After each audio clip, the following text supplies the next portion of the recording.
नेहा कक्कड़ को उनके गानों को लेकर काफी ट्रोल किया जाता है। पुराने गानों के फैंस अक्सर नेहा को उनके रीमेक किए गए गानों को लेकर ट्रोल करते रहते हैं, लेकिन उनके गाने आज भी यूट्यूब पर ब्लॉकबस्टर साबित होते हैं। आज की इस वीडियो में हम आपको नेहा कक्कड़ से जुड़े वो राज बताएंगे जो आपने कभी नहीं सुने होंगे। Criticism and controversies. नेहा के कुछ गानों को लेकर उन्हें क्रिटिसाइज भी किया गया है, जहाँ उनके गाने आओ राजा के लिए उन्हें तगड़ी ट्रोलिंग भी झेलनी पड़ी। असल में इस गाने को काफी ज्यादा वल्गर माना गया था। साफ शब्दों में कहा जाए तो इस गाने के लिरिक्स बहुत ही डीमीनिंग थे। मनाली ट्रांस के रिलीज होने के बाद एक एनजीओ ने इस गाने के खिलाफ शिकायत दर्ज करवा दी। उनका कहना था कि ये गाना ड्रग्स को प्रमोट करता है, जिस पर नेहा ने कहा कि एक एंटरटेनर के तौर पर मुझे लगता है कि कहां किस गाने की लाइन से लिमिट क्रॉस करती है। इसके अलावा नेहा को कई बार इंडियन आइडल में रोते हुए देखा गया और इसी चीज पर आज तक उन पर मीम्स बनाए जाते हैं। अब इस बात पर कई लोगों का मानना है कि नेहा कुछ ज्यादा इमोशनल है और सब कुछ टीआरपी के लिए करती है, और इस बात को सुनकर नेहा ने कहा कि मैं जानती हूँ शायद इसलिए रो देती हूँ। लेकिन क्या आप जानते हैं कि इंडियन आइडल के वक्त उन्हें एक कॉन्टेस्टेंट ने फोर्सफुली किस कर दिया था,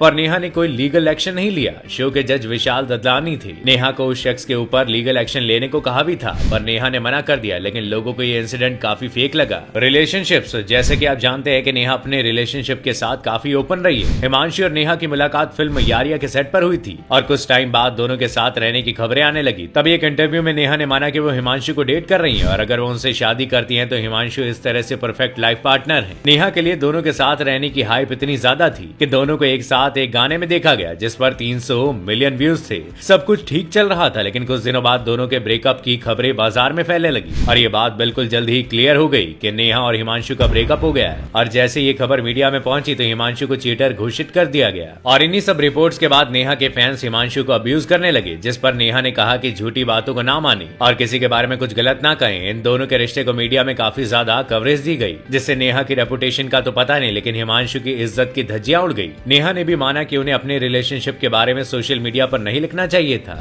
सक्सेस स्टोरी। इंडियन आइडल के बाद नेहा को कई स्टेज शोज मिलने लगे थे और इसी दौरान उनकी मुलाकात म्यूजिक डायरेक्टर प्रीतम से हुई, जिसके बाद उन्हें गजब भयो रामा गाना गाने के लिए प्रीतम ने ऑफर किया। ये गाना नेहा के करियर का पहला गाना होने वाला था, जिसे बिपाशा बसु पर फिल्माया जाने वाला था, पर फिल्म डायरेक्टर को लगा कि बिपाशा पर उनकी आवाज सूट नहीं कर रही। इसके बाद ये गाना सुनिधि चौहान से गाने के लिए बोला गया। इसके बाद नेहा को ए आर रहमान के साथ गाने गाने का मौका मिला, जब उन्होंने अक्षय कुमार की फिल्म ब्लू के लिए अपनी आवाज दी। इसके बाद उनका पहला गाना मेरा भाई नॉट आउट फिल्म में रहा, लेकिन आज तक इस गाने को किसी ने नहीं सुना। नेहा को पहचान फिल्म कॉकटेल से मिली, जिसमें उन्हें सेकंड हैंड जवानी गाना गाया था। ये गाना इतना ज्यादा पॉपुलर हुआ कि नेहा को हर जगह से कॉल आने लगे, लेकिन उनके पास एक फोन आया और ये फोन था हनी सिंह का। और फेम ऐसा कि 2017 में नेहा को सारेगामापा लिटिल चैंप में एज अ जज भी देखा गया।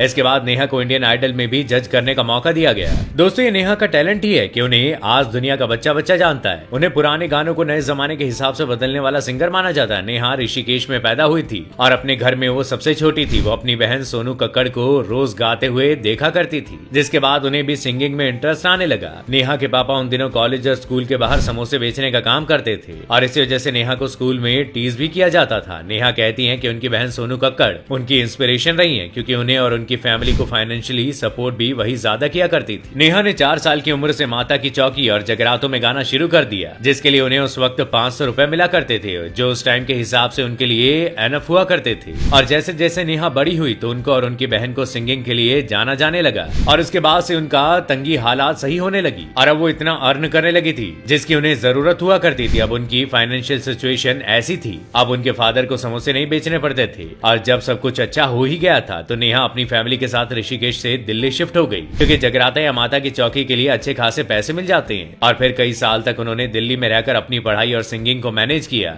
और फिर एक दिन वो आया जब सोनू कक्कड़ को बॉलीवुड में गाने का मौका मिला और इनका पहला सॉन्ग बाबूजी धीरे चलो उन दिनों काफी फेमस हुआ, जिसके बाद नेहा को भी लगा कि वो आगे जाकर एक प्लेबैक सिंगर बन सकती है। 2006 में जब नेहा 11th क्लास में थी तो उन दिनों इंडियन आइडल का काफी क्रेज हुआ करता था और उसी दौरान अभिजीत सावंत इसके विनर भी रहे थे। इसके बाद नेहा ने इंडियन आइडल का ऑडिशन दिया और क्योंकि पूरे शो में सबसे ये छोटी थी, नेहा हालांकि टॉप 8 के बाहर हो गई थी, पर उनके लिए सबसे बड़ा एडवांटेज ये रहा कि उनके टैलेंट को लोगों ने जान लिया था और उन्हें तब से ही फ्यूचर सिंगर के रूप में देखा जाने लगा। वैसे आपको बता दें कि क्रिकेट की दुनिया के चार्मिंग बॉय विराट कोहली नेहा के बिग फैन हैं। तो दोस्तों, ऐसी चटपटी गॉसिप के लिए देखते रहिए फैक्टिफाइड और वो सब जानिए जो आपको जानने की ललक है। शुक्रिया।